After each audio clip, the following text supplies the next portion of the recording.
Hey guys, welcome back to EAK TV. I'm delighted to be here in Paris Blockchain Week with our partners Crypto Slate. And I'm here with John Burris, the founder and president of Metajuice, which is powering the largest Web3 social metaverse. Welcome to the show. Great, thanks so much, glad to be here. So what brings you to Paris? Paris feels like the center of the universe, center of the metaverse this week for blockchain and crypto assets. And so given what we're doing in the Web3 social metaverse, we had to be here. So we brought some team members out to engage, obviously in the conference, with lots of partners in the ecosystem, and to share what we're doing with just about everybody we can get our hands on. So it's been a great week so far. Amazing. So, I mean, look, right now there's tons of, Web 2 brands that are branching into Web 3, which is fantastic to see. Yes. I mean, that's the way we're going to get adoption. And I understand that Metajuice and with InView has a huge amount, millions of users on your Web 2 social metaverse that you're now bringing into Web 3. So I'm very excited about that. But why don't you tell us more about that journey from your InView and now moving into Web 3 and what that looks like? For sure. No, I appreciate that. Yeah, we're excited too. We've got this this social metaverse that's been around 15 plus years. That's a global metaverse. We have got users, really our community, comes from over 120 countries. 13 languages are supported on the platform. Wow. And there's a massive community-led economy. So all of the digital items, there's over 60 million, all the shirts and avatars and outfits, rooms, furnitures, all created by the community themselves, that all are earners on the platform. There's also what we call hosts or producers that run and manage the millions of rooms, lands, experiences, from nightclubs to conference halls. And so that whole existing ecosystem that's on mobile and desktop and web experiences, we've been transforming that into a Web3 economy and platform. What we've done is, a big part of the goal is, if we can just integrate crypto assets, tokens, stable coins, NFTs into the ecosystem in a seamless way, we'll have millions and millions of users. Because I think we have the hard part kind of in hand, which is a large, massive economy, millions of users every day, just about 1 million daily active users. And so if you do that the right way, you can have a very large ecosystem, a very large economy built on crypto and blockchain technologies. Absolutely. But that's always been the challenge, is like, how do you get those Web 2s seamlessly into Web 3? Like, we know that gamers especially hate the word NFTs, for example. So, and it's been quite interesting to see some brands, epically fail, and some do quite well. Reddit has done really well with their digital collectible collection. So, how is Metajuice approaching that issue? Yeah, you know what? Thoughtfully, and you bring up a great point. In fact, you hit our user base, our community, perfectly. When we shared with them some of the positive aspects of NFTs on our platform, they would say, I love the idea of ownership. I love the idea of being able to potentially resell this item, list it on and off platform. I love the idea of having true control over my assets, whether it's the currency I've earned or my digital assets. But when we told them the word NFTs initially, negative, right? So they liked all the aspects of an NFT, but the word did spook them a little bit. Yeah. You look now, I'd say, 12 months into educating those folks, the awareness and the desire to engage with NFTs, way off the charts now. I mean, massive growth in understanding what we're doing. All of the NFT drops we've done since we launched, I'll call it a beta of NFT drops, in Q4 of last year, have all sold out. On Tuesdays, they sell out in minutes. Wow. So our user base, who's a traditional gaming, metaverse, buying digital items kind of community, is becoming very comfortable. In fact, super comfortable at purchasing and also in the secondary market, purchasing NFTs.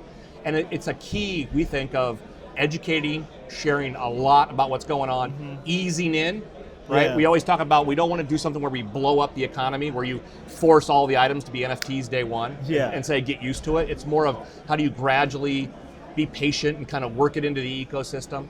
And then, of course, as I mentioned earlier, kind of the seamless integration. The more, you can buy NFTs in our marketplace the same way you buy other digital items that have been, the same way you've been buying items for 10 years on our platform. So to make that seamless and not have to turn somebody into a PhD in crypto, custody and passphrases, and the better. And that's what we've seen. So for us, we just see massive growth in front of us. To your point, we're already the largest Web3 social metaverse, whether you measure by users or active wallets or growth. But the key for us is we're just on the cusp. We're just on the early part of activating 2, 3, 4, 5% of our user base. So I'd say over the next 12 to 18 months, this could be really massive. And compared to any other metaverse player in the space, it should be really big. Okay, so yeah, it's interesting actually because, you know, as somebody who, you know, runs a PR agency and a marketing business, you know, we also had the same issue with the word crypto, and now we use Web3, and suddenly that's fine. Yes. And so NFTs are now digital collectibles, or you know, it's interesting. It's the same thing. You just use a different term, and wow, it sticks. You know, and that's literally the power of communication and public relations. And so, I wanted to ask you, like, obviously, I assume you've been around in the crypto world, and you've been aware of it for a longer time. You didn't just jump straight into it. So, did you have like an aha, like eureka moment where you were like, okay, now is a good time to get in, like it's safe enough, you know, we've done our due diligence. Like, at what moment did you go, okay, this is now the time for Metajuice to jump in? Yeah, no, it's a great question. I'd say we started to look at blockchain technology, crypto assets, and the in-view metaverse back in 2017. Right. And we had a couple rules. One was that we weren't going to force it. You know, some people were like, I've got a business here, I don't know how, but I'm going to put crypto into this thing. Do you know what I mean? Yeah. We said, we're not going to do that. It's got to be a natural fit, right? It's got to make sense, you know, for the ecosystem community. So that was like piece one. Piece two was that I'll call it the ecosystem that around us had to be, I don't want to say mature enough, but it had to be in a place where we could engage with it and plug in. We weren't going to necessarily hire up, you know, 100 blockchain engineers and build everything from scratch. We weren't going to go out and build our own layer one or our own custody solutions or all these, you know, just piece together all the craziness that probably had to happen by yourself in 2017, 2018. So that had to come together. And then I'd say, obviously, we've been watching the regulatory environment too. So from early ICOs, and then that became kind of a dirty word, to, you know, some early exchange type plays, to kind of a crypto winter, you know, a few years back. We kind of watched it. We were building through all of that. We worked with the SEC to earn a crypto no action letter. So our ERC20 called Vcoin, it's like a stable coin. That's backed by an SEC no action letter. Okay. So that can really, we use that with all of our global users. We got that work done in really over 2000, you know, over 2020, and just kept building. Implemented a custody wallet solution in 21. And now we're here after integrating NFTs into our platform, and we're about ready to launch vCore, which will be the first kind of exchange-listed token in ERC20 that will be available to our international users or non-US, non-Canadian users. And that's really what's going to be happening here in early 23. Amazing. So it sounds like you've got some big plans, but yes, tell me more about that token economy. So it looks like you have a stable coin, and then you have a coin that obviously can go up and fluctuate. Down. Can fluctuate. Yeah, it will go up and down. So how are they used in the Metajuice Metaverse? You know what? It's a great question, and I want to say this at first because it can sound like, oh, you've got two tokens in your ecosystem. The number one goal, of course, was just to add value to the economy and make this work for our creators and earners, and then the community, the buyers, if you will, on the platform. Our community, is a very real economy, and so our creators, the first thing they wanted from a crypto asset was something that behaved like a fiat currency. Yeah. Because our users, they pay their rent oftentimes with their earnings, right? Or they'll buy a new computer with their earnings, or they need to take that off to feed their families. They in some earn cases. That much money? Oh yes. Some have earned millions of dollars on our platform. Others might earn $50 a month. Millions, over $1 million. Okay, several creators. I need to sign up. Selling digital items, and outfits. It's because they can create a digital jacket, put that into the marketplace, maybe market it and sell millions of those. Now we'll be able to mint those as NFTs, make things more exclusive, have those resold and get a revenue share every time it resells. So there's it's a pretty dynamic economy. And that will be done with the vCore token when I buy the asset, the jacket, for example. That's right. NFTs right now, today, you have to have vCoin, which is an ERC20 to purchase those. As we launch vCore, that'll become the ideal token to use for our non-US users to use to purchase NFTs in the ecosystem. So vCore will become really kind of a dominant kind of senior currency in the ecosystem. But just a little bit like in the crypto space and the general investment space, like investors, users on our platform want the ability to move between maybe a volatile, dynamic asset like Vcore and step back into something that's more stable, right? Like Vcoin. And Vcoin we back, so you can always turn Vcoin back into fiat currency. Or we've got an ATM card with our partner Uphold, so you can, go to the coffee shop and purchase a coffee and it'll cash out your Vcoin for you. So we try to make it real easy from, kind of what we know real world earners are going to want to obviously have an option to participate in the future of the metaverse through Vcore. Okay. So, yeah. And so what about, a lot of these other Web3 metaverses, Sandbox and various others, they do like these land sales. Great guys, yeah. Are you sticking to your current metaverse land, or are you creating a new Web3 metaverse world where people can buy and sell the land as well? Yeah, it's another great question, and something that, just back to one of those first principles of, we're not going to force it. So InView's ecosystem, the land concept, we have everything from this idea of rooms to kind of, I'll call it spaces, to what one might call land, because you can build entire beach islands, in InView, right, and have people visit it and hang out and all these things. My kind of place. Yeah. And so we're trying to sort through for the Web 2 experience. Is there a smart equivalent to that, and does it add value to the economy? I do think that our users should be able to truly own what they've built and be able to resell that if they'd like on the platform. So it does ask to be an NFT. Do we limit the number of that? How do we structure that? We're working through the strategy on that. And then I'd say we've got a new platform that's being built on top of Unreal, which will be a little bit more green space. And so we are thinking through, does that ecosystem make sense? Does it make sense to have this idea of definable land or some kind of other definable finite resource? One key for us though is, while there will be in any of these ecosystems speculators that might want to purchase something and kind of just hold it. Yeah. For us, real value is when they're active in the platform. So how do you allow for that, but also really encourage a majority of owners, asset owners, say in this case if it's land, to actually develop it, right? Or engage in the platform. What you don't want is 80% of your land to be dormant, sitting there waiting for investment, right? So. And so who are these people? Like these, I think you said 3.5 million or so users that you have. Like, are they mainly young people? Are they my age? I'm not that young anymore, but are they people in Southeast Asia? Are they Europe? It's a great US? question. Yes. So where are they coming from? No, it's a great question. I'll start with kind of the age and the demographics, and then move into where they're from, because it's really interesting. Because I think it's not obvious in my opinion. If you think about this metaverse, the first thing is on the age. So we really target 18 plus. We have interesting. We have apps. We're a top-ranked social app in Apple and Google Play marketplaces. Those are marketed as 18 plus on the platform. On the web and desktop, we try to really say this is for 18 plus. Now, given that, we probably have about 20% of our users that are under 18. We then try to separate adults 18 plus from youth. So we do things, one, we've got an age verification service, so we can age verify you, because a lot of 18-year-olds don't want to be chatting with a 15-year-old, and they want to know that they can be chatting with other adults. Yeah. I would say too, we also have a product called AP, Access Pass.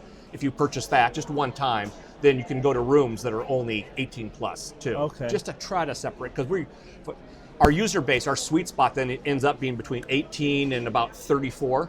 I'm giving you like a long range here. That's our creator base, so it's a little bit of an older base of that's creating items. It's not the Roblox teens, right? It's not the gamers on Fortnite. It really is a social metaverse. So the kind of that age where hanging out together, socializing with others, expressing yourself through how you wear, what you wear, and how you look. Huge part of the platform. About 65% of our base is female. So it's a heavy female user base as well, which is kind of unique. And I think unique into the Web3 space too. I was about to say, we could definitely do with more female engagement in Web3. So 100%. If you're going to bring in millions of them, then it's perfect. It is great. And of course, they're a majority of the creators. They bring their creative, mindset to the ecosystem. And so it's a real kind of, place driven by those types of users. And then finally, the countries. I always say, InView has proven to have value in every country in the world. The US is our largest user base, then it's Brazil, then it's the UK and France and Germany, so it bounces around the EU a little bit. Then it heads up, then Turkey obviously is part of that as well. And then then in Southeast Asia, well, some of our smaller countries, but some of our fastest growing countries. Africa has got user base too. So again, we're in 120 countries, and really it's global. And so it's really kind of a product that we haven't done a whole lot of targeted international marketing, right? We've more just put it out in the marketplace.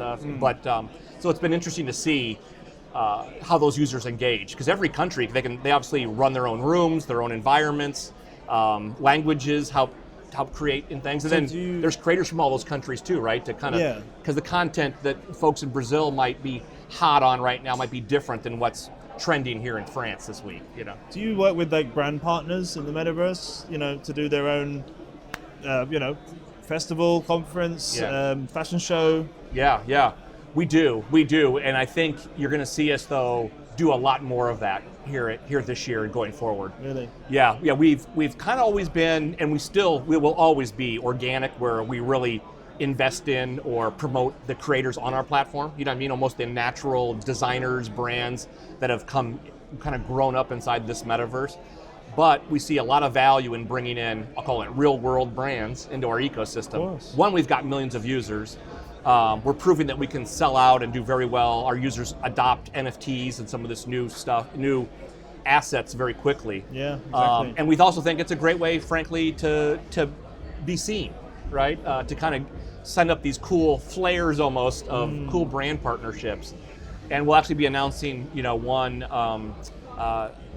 or two very cool brand partnerships at NFT NYC. Okay. I apologize, I can't do it here in Paris, but soon. And I think you'll see a drumbeat, if you will, of new brand announcements, maybe on a monthly basis. Really? Wow. Throughout 2023. So it's a huge focus. And the team at Metajuice and InView have been great in bringing in these brand partners.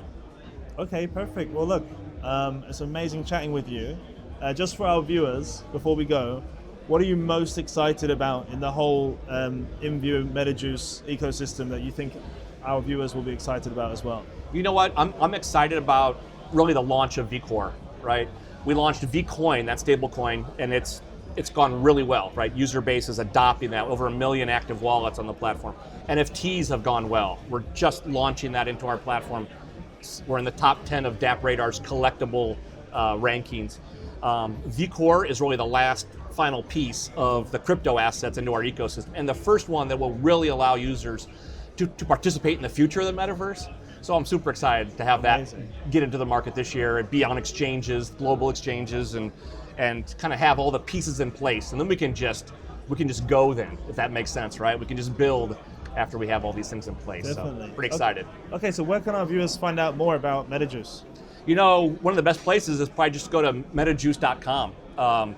People then can plug in at whatever level they want, into a Twitter channel, into a newsletter, or get heavy with us in Discord, right? So metajuice.com. I would toss out getvcore.io is also a pretty good place to go if you want to dive into vCore content, especially if you're outside the US. But there's plenty of links and plenty of ways to learn about us. So I really appreciate the time to talk to you. Okay, well guys, look, you heard it from John himself. Check out Metajuice. That's EAK TV. We'll see you in the next one.